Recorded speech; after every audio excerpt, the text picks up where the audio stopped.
बिस्मिल्लाहिर्रहमानिर्रहीम। रब्बि शरह ली सदरी व यस्सिर ली अमरी वहलुल उक़दतम मिन लिसानी यफ़क़हू क़ौली।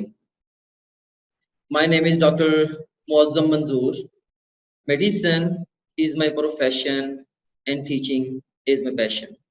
And once again today I'm going to share my passion with you people through the course of this webinar. आज का हमारा जो टॉपिक है for discussion that is best way to practice multiple choice questions for guaranteed success in MDCAT के MCQs की practice का बेहतरीन तरीकाकार या बेहतरीन हिकमत अमली कौन सी है जिसके ऊपर अगर आप अमल दरामद करें तो आपको एमडीकैट में यकीनी कामयाबी मिलेगी। सो इस चीज पे आज हम in depth in detail discussion करेंगे। So first of all I would like to ask a question from you, और ये क्वेश्चन है कि what it takes to be successful in MDCAT. कि एमडीकैट में कामयाब होने के लिए क्या चाहिए। बहुत सारे स्टूडेंट्स के मैंने इंटरव्यूज किए हैं और बहुत सारे स्टूडेंट्स जो यूनानिमसली वो ये कहते हैं कि we need 3 main things for success in MDCAT. मैंने जैसे पहले भी कई वेबिनार्स में जिक्र किया है कि मैं from time to time students के साथ डिस्कशंस करता रहता हूँ, कन्वर्सेशंस करता रहता हूँ, और फेलिंग स्टूडेंट्स के साथ, सक्सेसफुल स्टूडेंट्स के साथ, वो स्टूडेंट्स जो एंट्रेंस की तैयारी कर रहे हैं, तो डिफरेंट कैटेगरीज के स्टूडेंट्स के साथ में कन्वर्सेशंस करता रहता हूँ और अपने आप को अपडेट करता रहता हूँ, right, so as to understand students better and better. क्योंकि हजारों स्टूडेंट्स हैं जो मेरी एडवाइस पे रिलाई कर रहे होते हैं regarding the entrance test preparation, so I take it as a responsibility and I continuously keep on updating myself. तो इसमें अब मैं आपसे ये पूछ रहा हूँ कि एमडीकैट में कामयाब होने के लिए क्या चाहिए आपको। तो बहुत सारे स्टूडेंट्स इसका आंसर इस तरह से करते हैं कि we need passion, determination and vision. कि अगर हमारे अंदर जज्बा है और हम डिटर्मिनेशन के साथ काम कर लेते हैं और हमारे पास विजन है, हमें तरीकाकार पता है कि कैसे हमने एमडीकैट की तैयारी करनी है, हमारे पास ट्रू विजन है, तो हम डेफिनेटली सक्सेसफुल हो जाएंगे, राइट। सो ये most of the students believe करते हैं। तो यहाँ पे मैं आपको कुछ बातें बावर कराना चाहता हूँ। हो सकता है कि इनिशियली आपको मेरी ये बातें गलत लगें, लेकिन अगर आप अपने माइंड को न्यूट्रलाइज करके आप इन बातों को सुनेंगे और समझेंगे तो मे बी आपको ये बातें बिल्कुल सही लगे। और साथ खास तौर पे अगर आप इन बातों को रिलेट करेंगे विद दो स्टूडेंट्स जो कि फेल हुए हैं प्रीवियस ईयर्स में इन एमडीकैट, तो आपको मेरी बातों की जो सदाकत है बड़ी क्लियरली समझ में आ जाएगी। तो ये देखिए, पहली बात ये लिखी मैंने कि पैशन कैन बिकम एरोगेंस और नैरो माइंडेडनेस। 3 चीजें कही है ना आप लोगों ने कि 3 चीजें चाहिए, passion, determination and vision for getting success in MDCAT. तो अब मैं ये कहता हूं कि जिस तरीके से आप लोग तैयारी कर रहे हैं बड़े जोश और जज्बे के साथ, ये ऐन मुमकिन है, मैं ये नहीं कह रहा हूं कि ऐसा हो चुका है, लेकिन ये क्वाइट पॉसिबल है कि आपका जो पैशन है ये आपकी जिद में बदल जाए और आपकी नैरो माइंडेडनेस में बदल जाए, राइट। और ये भी मुमकिन है कि आपकी जो डिटर्मिनेशन है it can become commitment to a failing course of action. कि आप जो डिटर्मिन्ड हैं, मैंने ऐसे स्टूडेंट्स भी देखे हैं जो कि फॉर 5 years 6 years से इवन एमडीकैट के एग्जाम में एवरी ईयर अपीयर होते हैं, they take admission nowhere, right. मैंने ऐसे स्टूडेंट्स को भी ऑब्जर्व किया है, राइट। वो 4 5 6 years से मुसलसल एमडीकैट देते रहते हैं, अदरवाइज पूरा साल वो घर में बैठ के गुजारते हैं, किसी इंस्टीट्यूशन में जाके नहीं पढ़ते, राइट। लेकिन वो डिटर्मिन्ड होते हैं और हर साल डिटर्मिन्ड होते हैं, हर साल पैशन के साथ वो एग्जाम भी देते हैं and they fail again, right. So determination, it can become a commitment to failing course of action. Right. और उसके बाद फिर vision can become dead end road. तो जो विजन इस वक्त आपके पास है, जो रास्ता आपको दिखाई दे रहा है, हो सकता है कि आपको ये ऐसे पॉइंट पे लाके खड़ा कर दे जहां से ऑनवर्ड सिर्फ और सिर्फ आप कह लें कि डेड एंड रोड, राइट, कोई आगे रास्ता ही ना हो आप लोगों के लिए। तो ये स्ट्रेंज सी बातें मैंने आज कही हैं कि आप लोग ये समझते हैं कि 3 चीजें चाहिए एमडी कैट में कामयाब होने के लिए, उसमें पैशन, डिटर्मिनेशन एंड विजन। और मैं क्या कह रहा हूं, मैं ये कह रहा हूं कि पैशन जो है इट कैन बिकम एरोगेंस और नैरो माइंडेडनेस। जो डिटर्मिनेशन है it can become commitment to failing course of action, and vision it can become the dead end road. All right. तो अभी कुछ और स्टूडेंट्स आ रहे हैं, इनको भी मैं एडमिट कर लूं। आज की डिस्कशन में मैं आपको बेसिकली क्या दिखाना चाह रहा हूं। आज की जो हमारी डिस्कशन है, ये पहले हमारे जितने भी वेबिनार्स हुए हैं उनमें से सबसे ये डिफरेंट डिस्कशन है। और ऑफ कोर्स मेरी कोशिश होती है कि वक्त के तकाजे के मुताबिक या वक्त के तकाजों के मुताबिक मैं अपनी जो डिस्कशन है उसको टेलर करूं, उसको कस्टमाइज करूं, so as to give the best return on investment of time to my students. कि मेरे स्टूडेंट्स मेरे साथ जो टाइम इन्वेस्ट करेंगे, लाइक मेरी कोशिश होती है कि मैं कंप्लीट रिसर्च के बाद और सही टाइम पे उनको सही बातें बताऊं जो कि उनको मैक्सिमम बेनिफिट दें। तो आज की डिस्कशन में मैं आपको क्या दिखाऊंगा मैं आज की डिस्कशन में आपको ये बताऊंगा कि जो डेंजरस पैशन है आपका, आपका पैशन जो है जो डेंजरस है, राइट, डेंजरस पैशन, उसको पॉजिटिव पैशन में कैसे बदलना है to understand the exams needs. अगर आपके अंदर पैशन है, बेतहाशा जज्बा है जी मैंने एमडी कैट की तैयारी करनी, मैंने मेडिकल कॉलेज में दाखिला लेना, लेकिन आप इतने ज्यादा अपने पैशन के अंदर ही खोए हुए हैं कि आप जो एग्जाम की जो नीड्स हैं आप फैक्चुअल ग्राउंड पे उन्हीं को अंडरस्टैंड नहीं कर पाते। आप तैयारी बहुत ज्यादा करते हैं, आप पढ़ते बहुत ज्यादा हैं, लेकिन वो तैयारी आपकी और वो जो पढ़ाई आपकी है वो एमडी कैट के लिए नहीं है, वो किसी और चीज के लिए हो, राइट। तो आज मैंने आपको ये बताना है कि आपका ये जो डेंजरस पैशन है, इस डेंजरस पैशन को पॉजिटिव पैशन में कैसे बदलेंगे हम इस चीज को इन डिटेल डिस्कस करेंगे। और उसके बाद फिर हम ये भी डिस्कस करेंगे कि जो will turn the commitment to a failing course of action into a constant and intellectually honest learning, right, into a commitment to intellectually honest learning, right। So अब ये कह लें कि हम ये भी डिस्कस करेंगे आज कि जो फेलिंग कोर्स ऑफ एक्शन की तरफ आपकी जो कमिटमेंट है उसको हमने कन्वर्ट करना है into the intellectually honest learning. क्या कि आप लोग बड़ी दफा काम कर रहे होते हैं और अपनी तरफ से आप अपना बेस्ट दे रहे होते हैं, लेकिन स्टिल कुछ ना कुछ ऐसे मेंटल ब्लॉक्स होते हैं स्टूडेंट्स के जिसकी वजह से वो बहुत ज्यादा पैशन और बहुत ज्यादा डिटर्मिनेशन होने के बावजूद वो फेल हो जाते हैं।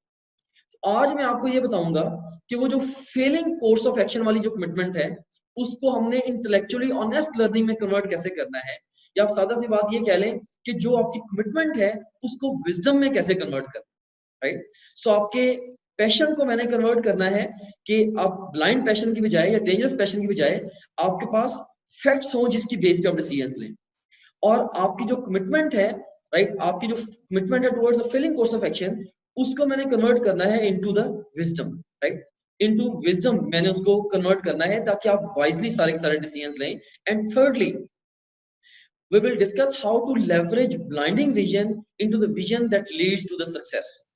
देखें, आप नई चीजें जानने के रास्ते में जो सबसे बड़ी रुकावट होती है वो क्या होती है? सबसे बड़ी रुकावट होती है वो चीजें जो आप ऑलरेडी जानते हैं। नई चीजें जानने के रास्ते में, मैं दोबारा रिपीट करता हूं, नई चीजें जानने के रास्ते में सबसे बड़ी रुकावट क्या है? सबसे बड़ी रुकावट वो चीजें हैं, वो बातें हैं जो आप ऑलरेडी जानते हैं, राइट। तो आपका जो विजन होता है ये किसी हद तक ब्लाइंडिंग भी होता है। अगर आप कुछ जानते हैं तो उस जानने की वजह से आप बहुत कुछ नहीं जान पा रहे हो, राइट। तो हमने आज आपके विजन को कन्वर्ट करना है उस विजन में कि वो अल्टीमेटली आपकी एमडी कैट में कामयाबी को पक्का करे।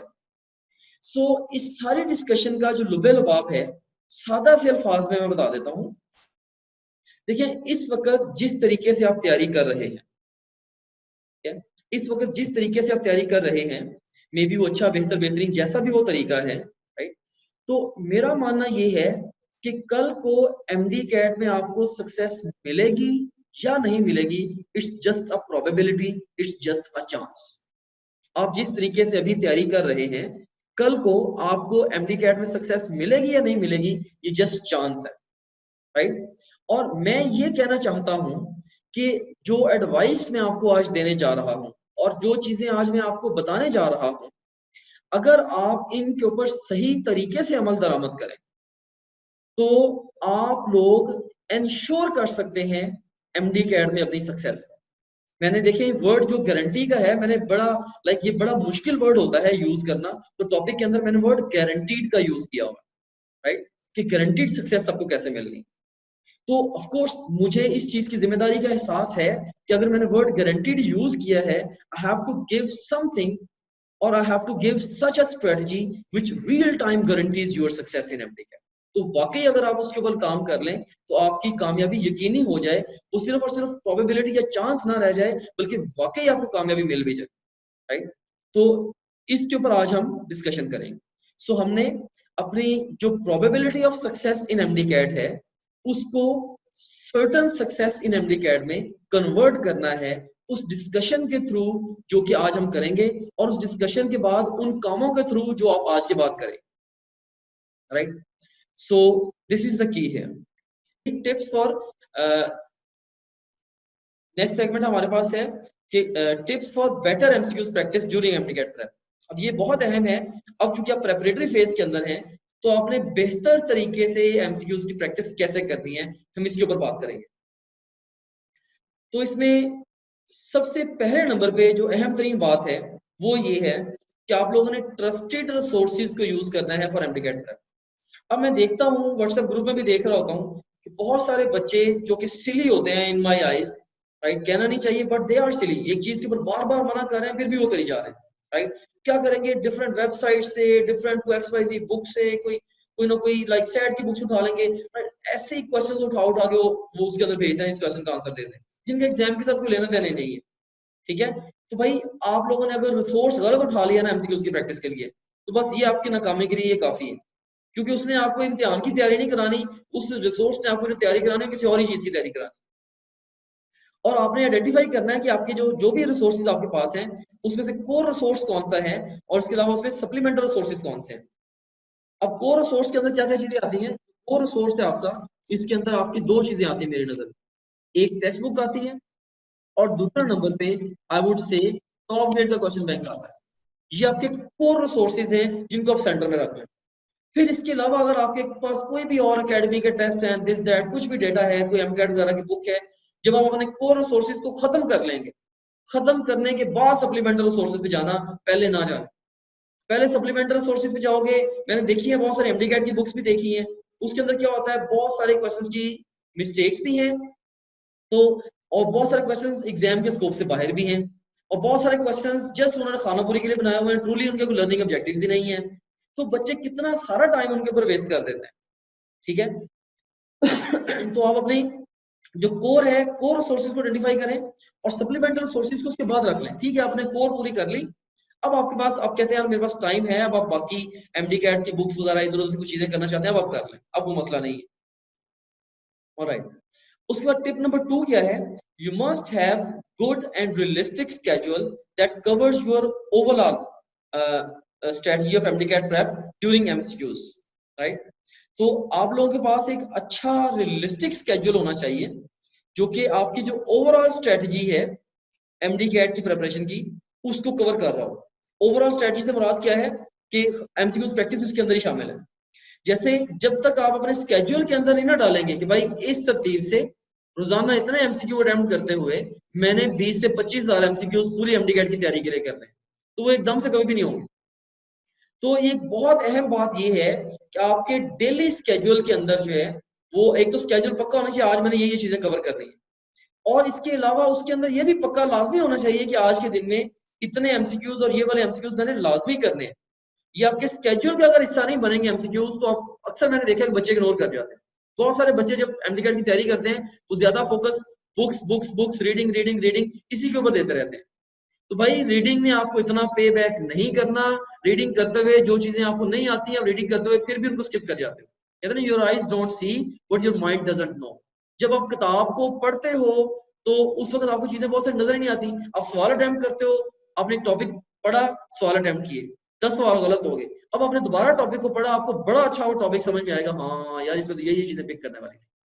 सो सवालों के बगैर लर्निंग पैसिव लर्निंग है और सवालों के साथ लर्निंग एक्टिव लर्निंग है। सो हर टॉपिक के लिए आपने जो क्वेश्चंस हैं अपने साथ इंक्लूड पक्के कर लेने हैं, भाई इन क्वेश्चन मैंने प्रैक्टिस करनी ही करनी है, राइट। तो आपके पास जो अच्छा वाला स्केड्यूल है वो होना चाहिए। मैंने भी एक स्केड्यूल अभी रिमेनिंग डेज के लिए मैंने एक 85 डेज का एक स्केड्यूल बनाया है।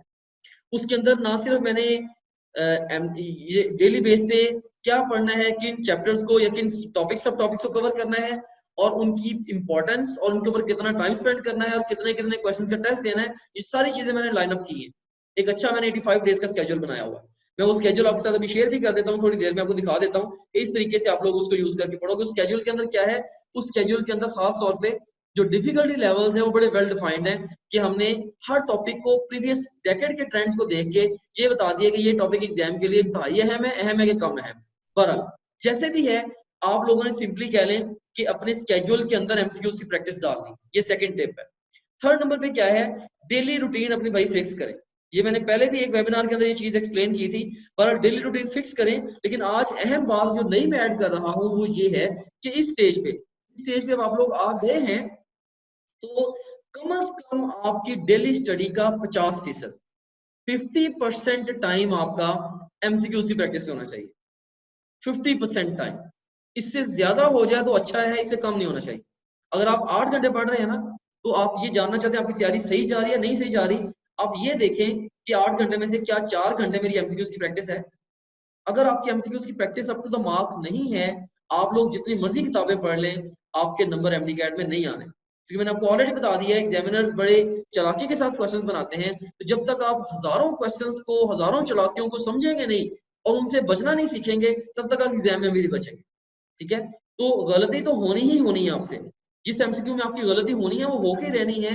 अब आप एग्जाम से पहले उस क्वेश्चन को अटेम्प्ट करके उस गलती से सीख लो, या आप एग्जाम में जाके वो गलती अटेम्प्ट कर लो, ये आपके ऊपर है। ठीक है, और ऑफ कोर्स वाइस वही है जो कि एडवाइस देते हैं, और मेरी एडवाइस ये है कि आप लोग एग्जाम में जाने से पहले सारी गलतियां कर लो। एग्जाम में जाने से पहले सारी गलतियां कर लो ताकि इम्तिहान में गलती ना हो। ये मैं अक्सर अपने स्टूडेंट्स को बताया करता हूँ, best way to avoid mistakes on the final exam is to make mistakes before the exam. ठीक है, अगर आप प्रैक्टिस ही नहीं कर रहे एमसीक्यूज को, बुक्स को आपने 10 दफा पढ़ लिया है आपके एमडीकैट में, आपका एडमिशन नहीं होना मेडिकल कॉलेज। ये मैं आपको लिख के दे सकता हूँ, क्योंकि पॉसिबल ही नहीं है। मैंने नहीं ऐसा कभी देखा कि ऐसा होता हो, राइट। ऑलराइट, उसके बाद फिर नेक्स्ट आप देखें कि practice as many MCQs as possible. ठीक है, अब बहुत सारे बच्चे मुझसे पूछते हैं सर कितने सवाल हम कर लें तो हमारा दाखिला पक्का हो जाएगा।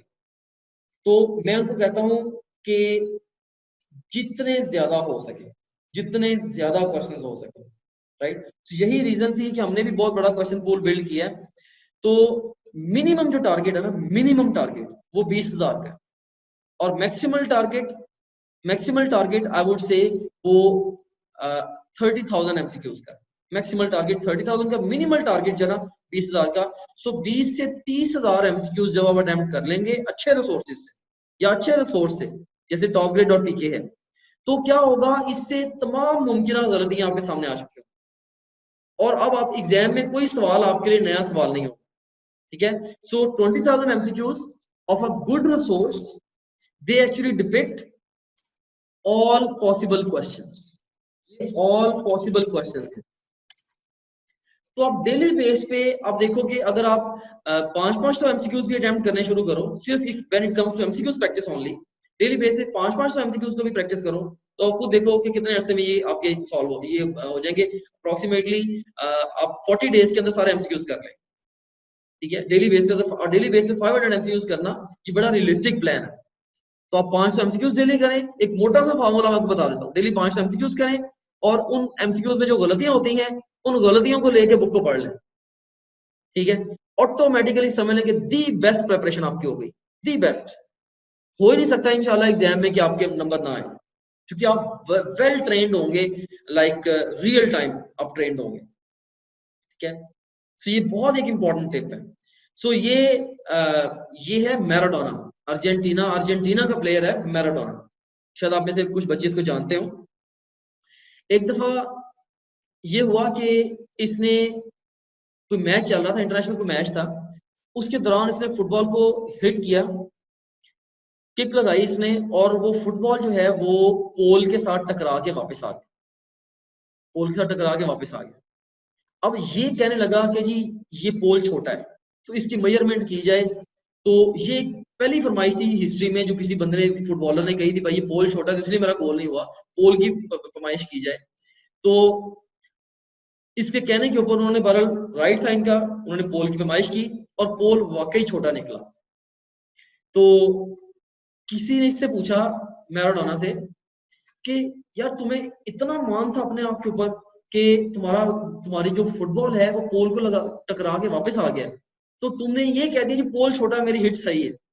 तो उसने कहा कि भाई मैंने जिन पोलों पे प्रैक्टिस की है वैसे वाकई वो इससे बड़े भी हैं, और मैंने ये प्रैक्टिस इतनी ज्यादा की है कि गलती हो नहीं सकती। ये बड़ी खूबसूरत बात है। इसको इतना ऑनर दिया अर्जेंटीना ने कि इसकी पूरी फैमिली के लिए आज भी वहां पे शॉपिंग फ्री है। ये जहां पे भी जाते हैं इनसे लोग पैसे नहीं लेते अगर ये शॉपिंग करते हैं, इनको इतना ऑनर दिया। तो देखें कि ये कहता है कि आप लोगों की भी इतनी ज्यादा प्रैक्टिस होनी चाहिए एमसीक्यूज की, कि एमसीक्यू इम्तिहान में कोई सवाल आपके लिए नया सवाल हो ही ना, और आपकी इतने अच्छे से प्रैक्टिस होनी चाहिए कि कोई सवाल गलत भी ना हो। This is the key to the success. और उसके बाद फिर learn from each wrong question attempted. बहुत सारे बच्चे गलती करते हैं, सवाल गलत हुआ, बस ये गलत हो गया, वो आगे चले जाते हैं। भाई if you lose don't lose the lesson. तो अगर आपका एक भी सवाल गलत होता है ना, तो आप उस गलत सवाल का पूरा तज्जिया करें, यार ये सवाल अच्छा क्यों गलत हुआ है, क्या मैंने बुक को नहीं पढ़ा था, क्या मैंने बुक को कंसेप्चुअली नहीं पढ़ा था, क्या मैंने स्टेटमेंट को ध्यान से नहीं पढ़ा था, क्या मैंने चारों ऑप्शंस को पढ़े बगैर अटेम्प्ट कर दिया था, या मैंने स्टेटमेंट को गलत अंदाज से पढ़ा था, वगैरह वगैरह। सो हर एमसीक्यू की जब आप रीजनिंग पे चले जाएंगे ना, कि यार ये एमसीक्यू मेरा इस वजह से गलत हुआ है, जब आप रीजनिंग पे चले जाएंगे, अब कोई भी सवाल गलत हो, आप देखें वाई, क्यों गलत हुआ है, आपने ये देखना है कि भाई ये क्यों गलत हुआ है। अगर आप इस क्यों के ऊपर जाना शुरू कर देंगे ना, क्यों के ऊपर जाना शुरू कर देंगे, तो ऑटोमेटिकली आप कह रहे हैं कि आप बहुत एक्स्ट्रॉर्डिनरी वे में लर्न करेंगे, और एग्जाम में आप फॉर श्योर 100% आपकी सक्सेस गारंटीड होगी इंशाल्लाह। अगर आप इतने 20,000 क्वेश्चन अटेम्प्ट कर लें और हर सवाल गलत सवाल की रीजनिंग में भी चले जाए। ऑलराइट, सो रीजनिंग सिर्फ और सिर्फ कॉन्सेप्ट से रिलेटेड नहीं होती, रीजंस ये भी रीजन देखा करें, यार मैंने बुक सही नहीं पढ़ी, या मैंने डायग्राम को नहीं देखा, या मैंने समझा नहीं सवाल को, ओवरऑल बिगर पिक्चर में रीजंस को देखा करें। और फिर साथ ये भी सोचा करें, अच्छा इस तरह के क्वेश्चन से जो गलती है, आइंदा जब मैंने पढ़ाई करनी है तो ऐसी गलती मैंने दोबारा अवॉइड करनी। तो you have to not only to learn from the wrong questions, you also have to learn कि मैंने आइंदा इस तरह की गलती से बचना कैसे। जो वाइज पीपल है, they don't make the same mistake again. अक्लमंद लोग सेम गलती बार बार नहीं करते, तो आप लोगों ने भी बार बार सेम गलती जो है वो नहीं करनी। ऑलराइट, फिर make mark each question regarding which you have doubt in your mind. अब जैसे टॉप ग्रेड में भी हमने ये बड़ा अच्छा ऑप्शन दिया हुआ है कि आप फर्ज करें कि वहां पे हमारे स्टूडेंट पैनल के अंदर अगर आप से आप 18,000 या 19,000 एमसीक्यूज अटेम्प्ट करते हैं, तो आप अटेम्प्ट करते जाएंगे, जितने सवाल आपके गलत होंगे उन सारे गलत सवालों का जो लॉग है वो हमारा सिस्टम मेंटेन करता है, आप जब मर्जी उनको निकाल के देख सकते हैं। इसके अलावा जब आप सवाल अटेम्प्ट कर रहे हैं और अटेम्प्ट करते हुए आपको आप आंसर चूज कर लेते हैं, लेकिन आपको लगता है पता नहीं आंसर आपने तुक्का लगाया है, मे बी आपका तुक्का सही भी हो गया, लेकिन आपको कॉन्फिडेंस नहीं है कि यार ये सवाल इस तरीके से इसका सही जवाब निकला, तो इसका मतलब ये हुआ कि वही सवाल अगर दोबारा एग्जाम में आ जाता है, हो सकता है कि नेक्स्ट टाइम आप उसको गलत कर दें। तो आप ऐसे क्वेश्चन को मार्क कर लें और उस मार्क्ड क्वेश्चन से रिलेटेड जो डाउट है उसको भी क्लियर करें। So mark each question regarding which you have any doubt. इसमें हमने मार्क करने का भी ऑप्शन दिया हुआ है और इनकरेक्ट। सो इनकरेक्ट और मार्क्ड क्वेश्चंस के आप इवन अलग से टेस्ट भी क्रिएट कर सकते हैं। टेस्ट के अलावा जो प्रीवियस टेस्ट आपने दिए हैं आप वहां से भी निकाल सकते हैं। दो तरीके से आप टॉप ग्रेड से लर्न कर सकते हैं regarding wrong questions and regarding marked question. कि रॉन्ग क्वेश्चन से मुराद ये कि रॉन्ग क्वेश्चन आप प्रीवियस टेस्ट में जाएंगे, वहां पे इनकरेक्ट क्वेश्चन का फिल्टर लगाएंगे, सारे इनकरेक्ट क्वेश्चंस आ जाएंगे उस टेस्ट के, उनको ध्यान से पढ़ लें, सीख लें। या आप उसी टॉपिक को दोबारा चूज करें, उसमें से इनकरेक्ट क्वेश्चंस का दोबारा टेस्ट क्रिएट कर लें, सारे जो भी इनकरेक्ट क्वेश्चंस अवेलेबल।